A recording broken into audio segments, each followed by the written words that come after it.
let's speak with Mr. Aruna, who is a commandant with the NSCDC. Please, could you come forward? Thank you so much for coming right here on Channels Television. If you could turn just a bit. Thank you so much. I know you and your men, your attention is going to be majorly on most infrastructures, national infrastructures. What are you seeing?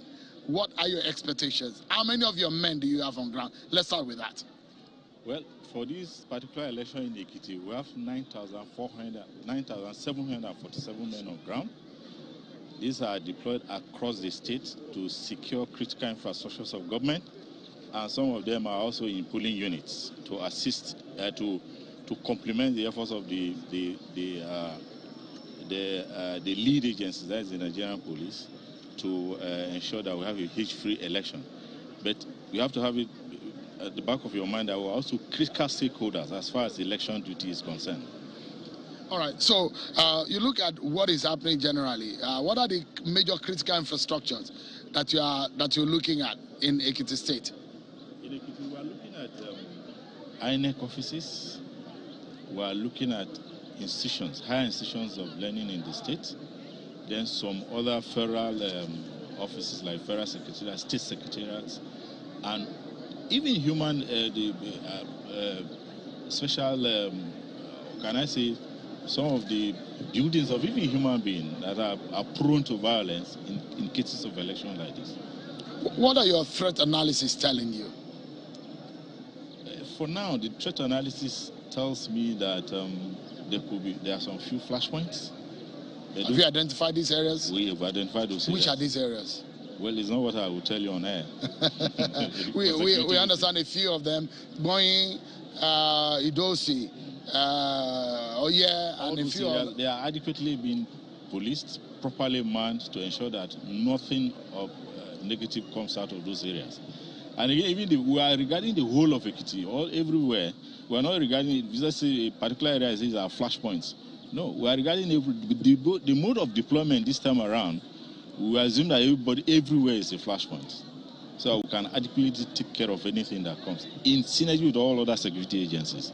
We are not doing it alone. We are working hand in hand with all other security agencies. So, in essence, what are your expectations for this exercise?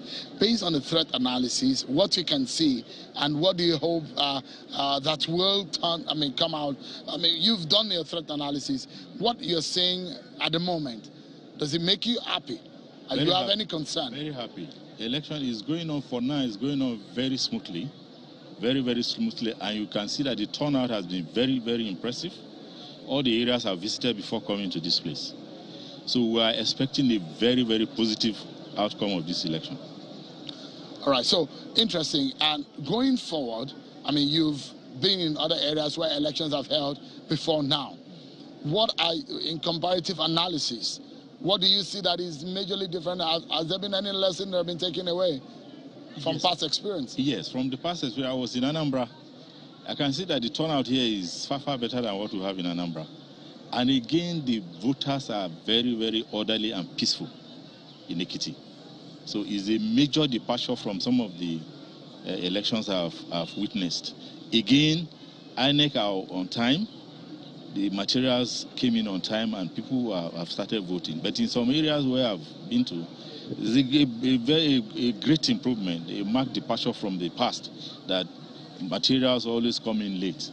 But this time around, that was not the case. The materials come in on time and the voters are online. They started voting on time. Thank you so much, Mr. Aruna. I'd like to leave you so that you can get on with protection of the critical infrastructure that you have. Thank you so much for coming. Yes, I appreciate it. All right. So, yeah, you have it.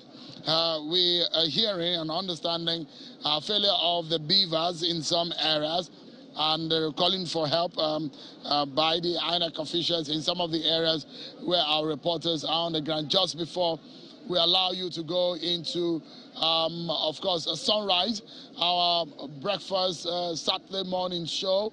Let me just give you an understanding of what is happening just in a few seconds. Of course, what you can see as far as your eyes can see, the cues, the enthusiasm, the anticipation in the voters.